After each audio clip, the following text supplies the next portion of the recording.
Hey guys, so a few days ago I finally went and saw Thor Ragnarok.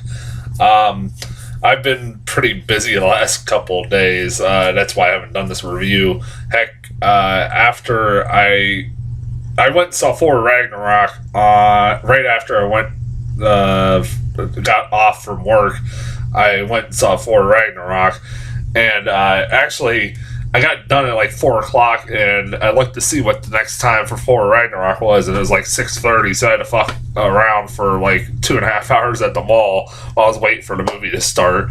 And then I just went home, and I was tired, dead tired. I had my next day off, and I was like, I was just slept the whole day. It's one of those days, like anytime I have a day off, I'm like, fuck, I'm just gonna sleep.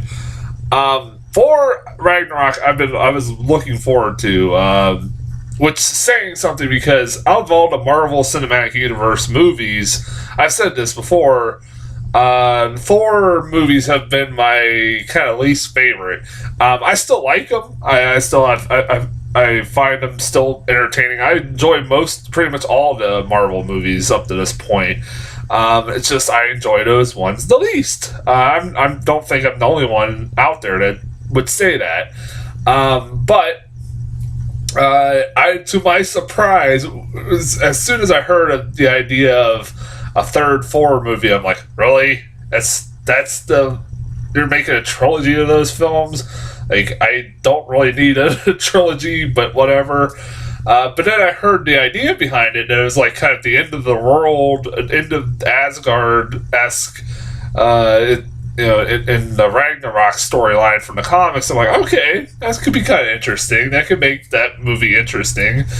And then the trailers started coming out, and I was really fucking loving the trailers. The trailers for this movie have been fantastic. And like, all right, this looks like it could be a pretty damn fun film. It's got a great cast. Like, yeah, Goldblum, Kate Blanchett now in this. So like, fuck yeah. I was like, this could be really, really, really good. I've been hearing good things about it since it came out, for the most part. I have heard some people that kind of were not a big fan of it, but for the most part, I've heard good things about it. I was kind of interested what my opinion was going to be on it, because of like the differing opinions I was hearing here and there. But like I said, mostly I've been hearing good things about it. And yeah, I liked it. It's definitely the best Thor movie up to this point. Definitely. It definitely is. definitely. I'm sounding like Rain Man. Which isn't saying much, but this is a good movie. Like it has it solves a lot of the problems I had with the other ones. But there are some problems with this movie I think are kind of getting overlooked. I will say I'll talk about that in a second, but I'll get into the positives. This movie was a lot of fucking fun. I know a lot of people. I've read a lot of the people that complained about this film. I've seen some, people that have given negative reviews for this film talk about how the tone is all over the place, and that some of the comedy feels out of place. For me, honestly, the comedy stuff was probably the best parts of the fucking movie. The best parts of the best half of this movie was when Thor was on this other planet that's run by Jeff Goldblum, and the Game Master or whatever, and it has also involves the Incredible Hulk and everything else. I'm like, it was kind of fun. I liked the storyline. It was actually kind of fun. It had me laughing a lot of times. Some of the stupid, silly humor that was in it. What was going on in this on this planet? Fucking Goldblum. Jeff Goldblum is, to me, one of my favorite fucking actors. Like, I know he's not the greatest of actors out there, but I fucking love Jeff Goldblum, and Jeff Goldblum is being his best Jeff Goldblum. Like, in this movie, he's just having a ball doing this. He was perfect for this fucking role, because it's like, this is a role that was made for Jeff Goldblum, and he's just being Jeff Goldblum, he is amazing. He had me laughing the whole time. Like a lot of the stuff he was doing in this film. I also love the stuff with the Hulk in this. The Hulk is like a comedy sidekick, or like pretty much in this fucking thing. He has some of the better laughs in this movie.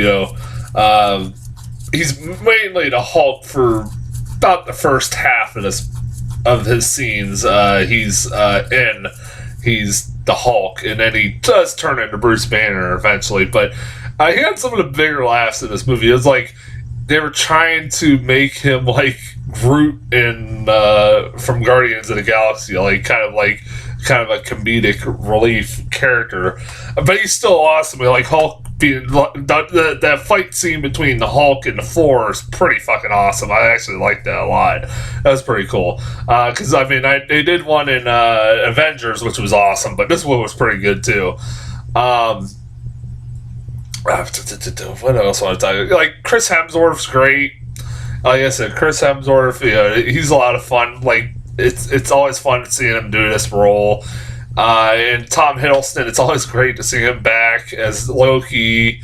It's a lot of fun. Like I said, these guys are really good in these roles. They have a lot of fun doing them. Cate Blanchett. Now I'm going to kind of get somewhat into negatives. Let me first say this. Cate Blanchett's awesome in this movie. She is great in this fucking thing.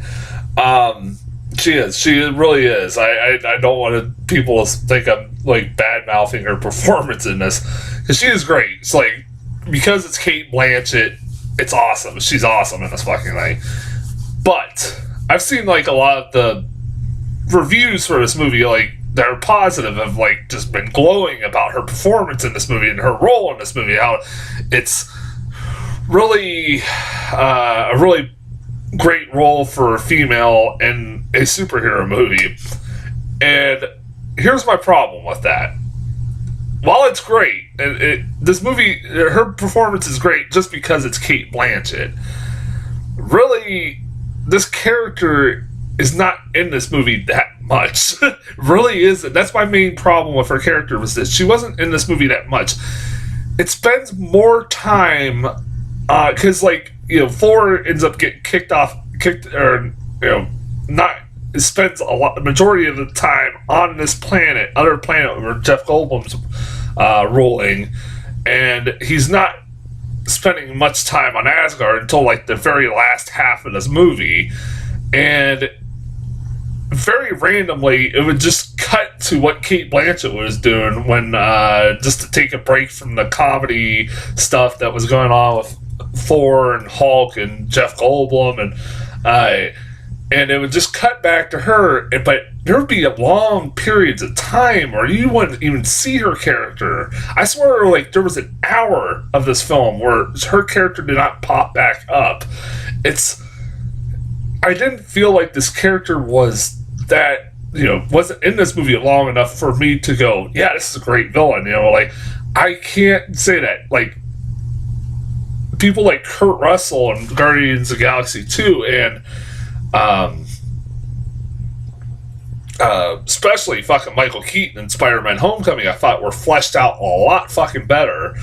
And it's not like a sexist thing. It's just like, because her character wasn't fleshed out, I felt enough. Like, there wasn't enough of her character that I was like, to really kind of give a shit. Like, I thought the parts with her in Asgard were, I spent half the time like, just go back to the fucking planet with the Hulk and Thor and stuff like that. I could see that why people were kind of bitching about the tone, because it's like there's like death and destruction on Asgard, and then it's like, a buddy comedy with Thor and Hulk on this other planet. It is kind of weird, but it's like the stuff does work, and so it didn't bother me that much.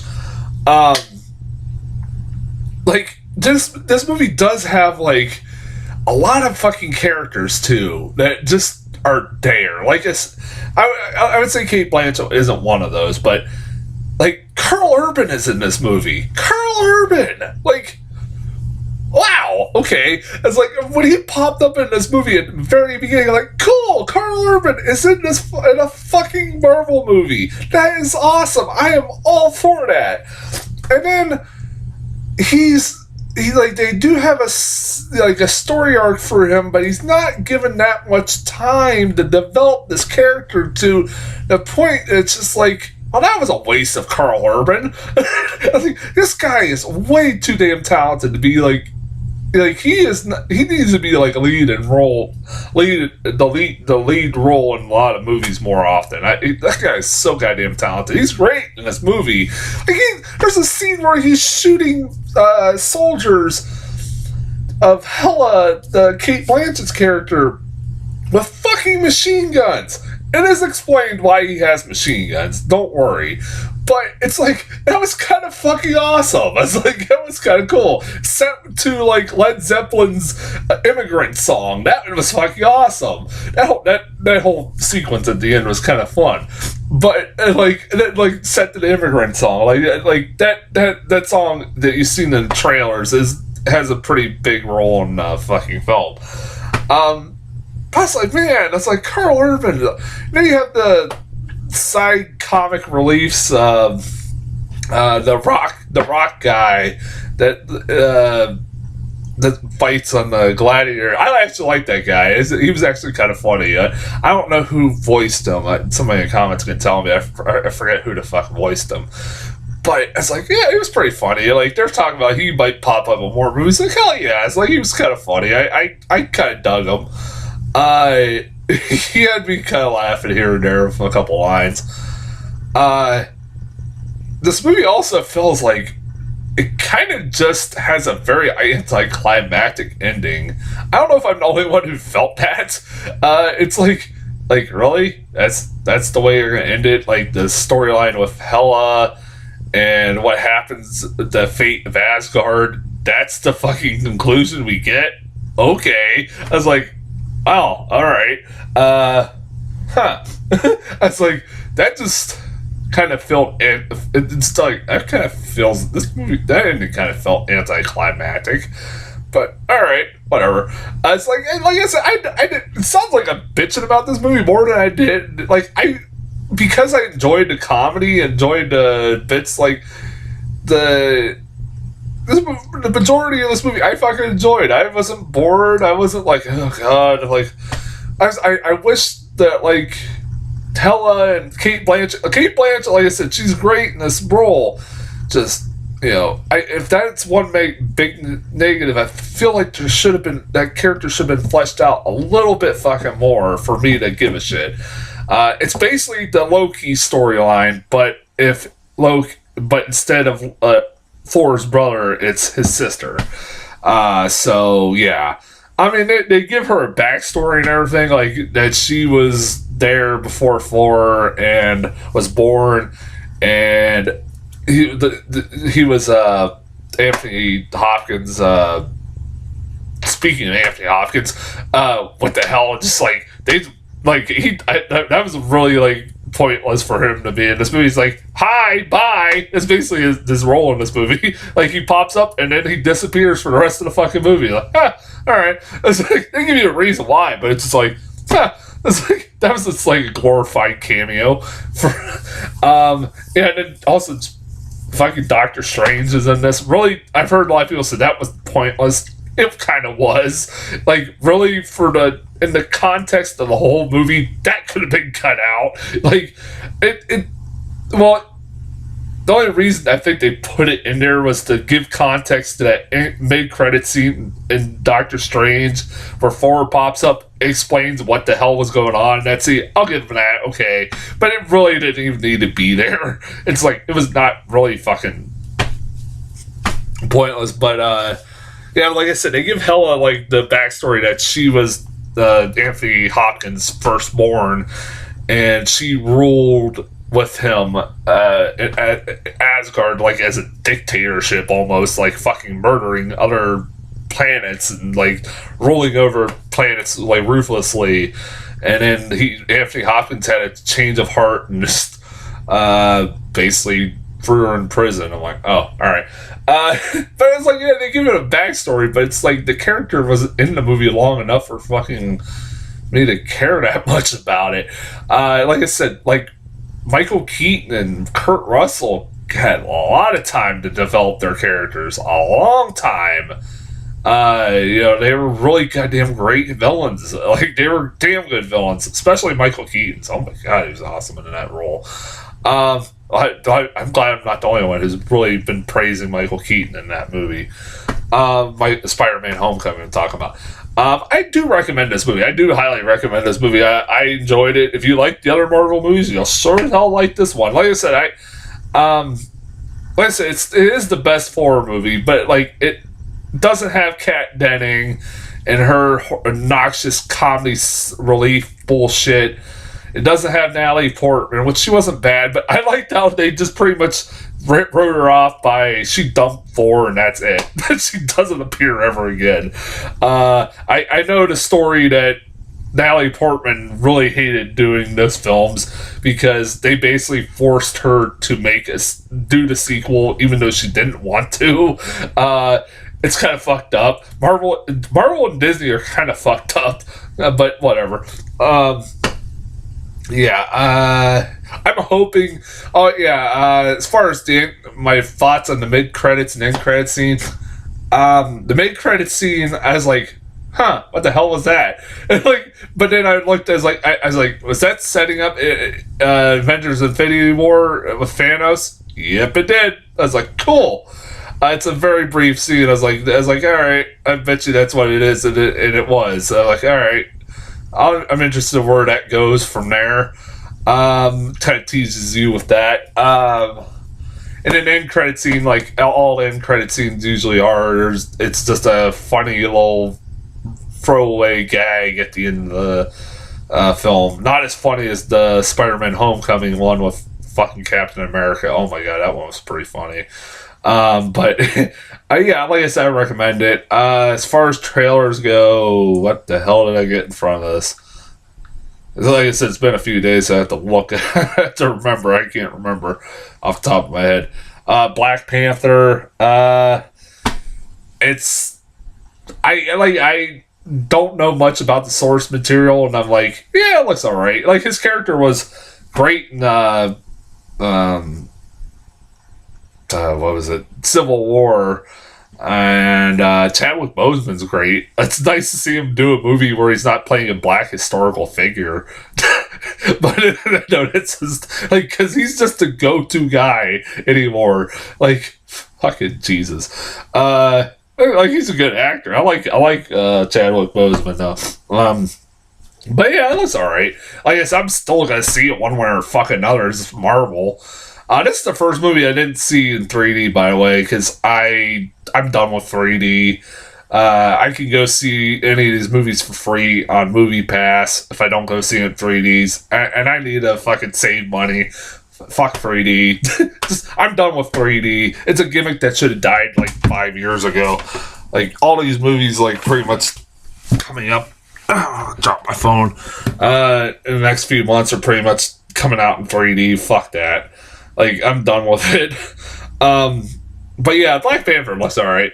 Like I said, I don't know much about source material, but it looks alright.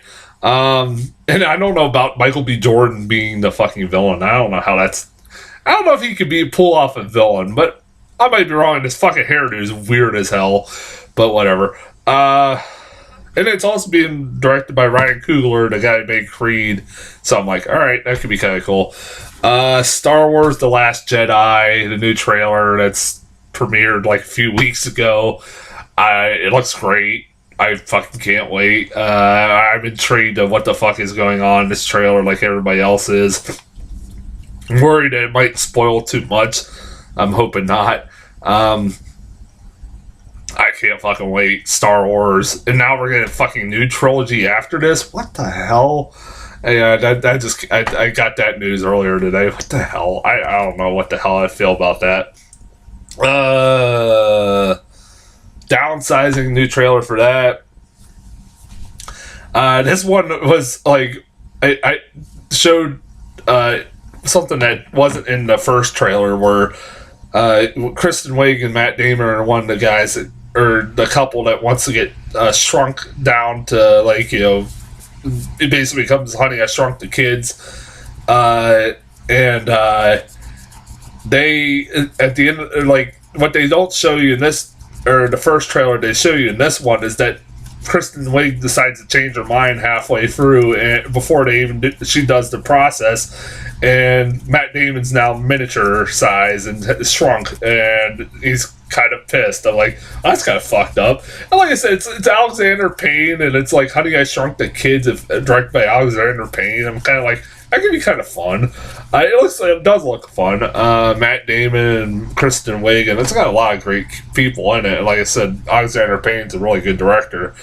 And then the last trailer I got was a new trailer for Jumanji: Welcome to the Jungle. I'm still not sure how I feel about this. Like, it's weird just seeing a new Jumanji movie without Robin Williams. It just doesn't feel right. And then, two, it's just like, I'm not sure why this needs to fucking happen. It has and then on the plus side, you're like, it does have The Rock, it does have Kevin Hart, and it does have Jack Black in it. I'm like, I was like, I'm mildly optimistic about this. Not very much, but mildly optimistic. I know a lot of people just don't really care for this. I'm not doing it. Like, I mean, I'm not the biggest fan of the original, but it's like, yeah, why does this need to happen? Like, who the fuck asked for this? No one did. Yeah, that's as far as trailers go. I'll be back later this week with Murder on the Orient Express. That's the only thing relevant fucking coming out. I'm not seeing Daddy's Home 2. Didn't get free billboards outside of Ebbing, Missouri, or whatever the fuck it's called. I'm disappointed, and I'm not surprised, but maybe one day I'll get it coming to my theater. But until then, I'll talk to you guys later.